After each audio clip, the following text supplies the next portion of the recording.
Hello everyone and welcome to another video. Now this is Far Cry 4 and to be honest it's one of my favourites in the series. It probably takes second place after Far Cry 3, at least in my opinion, but aside from the gameplay and story there was another aspect that really stood out to me: performance. When I first got this game it wouldn't even run on the Pentium G3258 I had in my system at the time, though this was fixable with a fan-made patch. I'm not sure if Ubisoft ever did release a patch themselves for dual-core processors. All I know is that I was pretty excited when I found out I could finally play it without having to upgrade my CPU. The game did certainly receive its fair share of updates though, and this made me curious as to whether or not the recommended system requirements held true. After all, there were certainly some frame rate problems with this title back in the day, and from what I recall, Nvidia graphics cards suffered a little more. So why are we looking back at Far Cry 4 in 2020, I hear you ask? Well, if you're a long-time viewer of the channel then you'll know that every so often we take a look at how certain games run on the developer stated requirements, sometimes minimum and sometimes recommended. Usually these are games that have or have had problems performance-wise in the past, or just brand new games. With Far Cry 4 on sale at a few online retailers this week, I thought what better time to play through it once again and take an updated look at how it runs. It's definitely worth a play if you haven't played it already.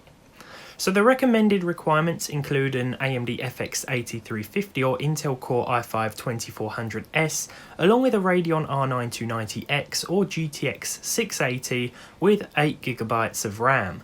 I've gone for the FX 8350 and GTX 680 in combination today. Back in 2014 this would have been a very capable pairing, though I think it's safe to say that the last half decade has been kinder to the processor. The FX 8350 will still play all of your favourite games, but it's just kind of pointless as it's often too close in price to the Ryzen 3 series to consider, and that's with used market prices. The GTX 680 will offer similar performance to a modern GTX 1050, so that may struggle above low or medium settings in some games, and the 2GB of VRAM could prove limiting as well. Firstly, let's check out the performance of each component separately, before combining them to see how well they do together. I'm going to test the GTX 680 first of all, with my Ryzen 5 3600 and 16GB of 3200MHz DDR4 in dual channel. Now we didn't have to make too many tweaks here aside from setting the preset to high and turning off motion blur. This is optional of course, but personally there aren't many settings I dislike more than motion blur. If I can turn it off, I will. The GTX 680 was able to hit 60 FPS on average. There were drops to the low 50s, but overall 60 on average. Medium settings would be better for a closer to constant 60 FPS, but it's all down to personal preference. I'd certainly deem this playable at these settings. It's an unrealistic combination, I know, a Ryzen 3600 with an old 680, but it will give you a decent gaming experience in Far Cry 4. So next up I tested out the FX 8350 but stuck it in my everyday system with 16GB of DDR3 and a GTX 1080 Ti just to see how well the CPU held up and to get an idea of how well it would pair with a powerful graphics card like this with this specific game. Interestingly, the frame rate didn't really differ too much. There was about 5 to 10 frames difference most of the time, which was certainly odd, but it seems that so far a GTX 680 paired with a Ryzen 5 3600 will give you similar performance to an FX 8350 paired with a 1080 Ti in this game. That is quite an interesting discovery. Alright, so now let's combine the two. Of course, let's also remove 8GB of RAM to match the recommended system specs. I say remove, but what I actually did was install two 4GB sticks in dual channel instead. This was just standard 1333MHz DDR3.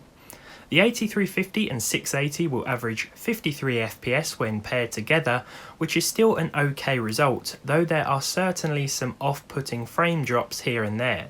I followed a similar course to both my previous tests and played the game for half an hour with this configuration. High settings is doable, with the high preset, but it isn't perfect. I found that turning things down to medium, while it does make a pretty big visual difference, is a better way to play thanks to the 70 FPS average instead.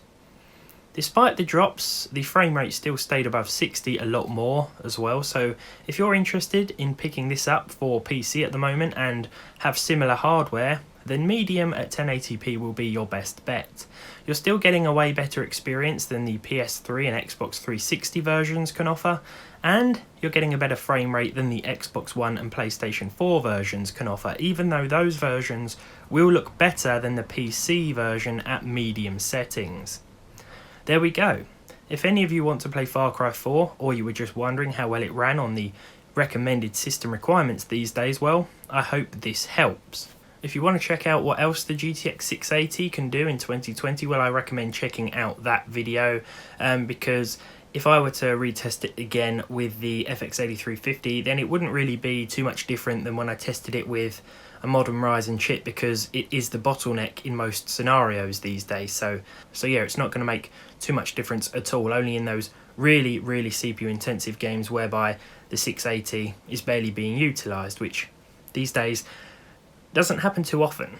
Anyway, thank you very much for watching. If you like this video, leave a like on it down below, leave a dislike if you didn't, subscribe to the channel if you haven't done so already, and hopefully I'll see you all in the next one.